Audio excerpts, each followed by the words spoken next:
नमस्कार। आज हम बात करेंगे नजील भूमि क्या है और इतनी चर्चा में क्यों है। तो बता दें कि उत्तराखंड के नैनीताल जिले के हल्द्वानी में प्रशासन द्वारा कथित तौर पर नजील भूमि पर एक मस्जिद और मदरसे की जगह पर अतिक्रमण हटाने के लिए विध्वंस अभियान चलाने के बाद हिंसा भड़क गई है। हिंसा भड़कने के बाद ही नजील भूमि उत्तराखंड में काफ़ी चर्चे में है। बता दें कि वहाँ प्रशासन कह रहा था कि जिस संपत्ति पर दो संरचनाएं स्थित है वह नगर परिषद की नजील भूमि के रूप में पंजीकृत है।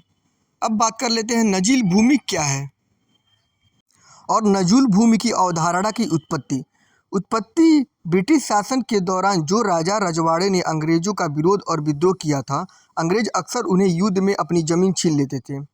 स्वतंत्रता के बाद बंधुआ ने इस जमीन को खाली कर दिया और संबंधित संपत्ति का स्वामित्व हो गया।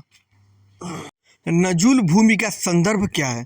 यह सरकार के स्वामित्व में है, लेकिन इसे सीधे तौर पर राज्य संपत्ति के रूप में उधार नहीं लिया जाता है। लीज राज्य में आमतौर पर एक ऐसी भूमि को किसी भी इकाई को 15 से 99 वर्ष के बीच की निश्चित अवधि के लिए लीज पर उद्घाटित किया जाता है। नजूल भूमि का उद्देश्य क्या है?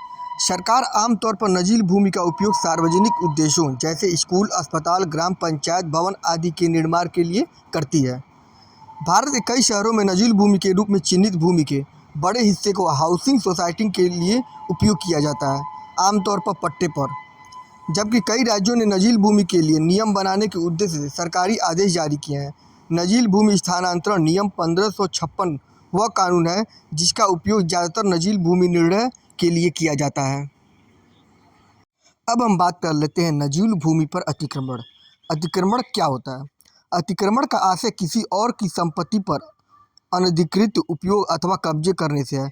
सामान्यतः परित्यज्य अथवा प्रयुक्त संपत्तियों के रखरखाव में सक्रिय रूप से शामिल नहीं होने की स्थिति में संपत्ति स्वामी की संपत्ति पर अतिक्रमण कर लिया जाता है।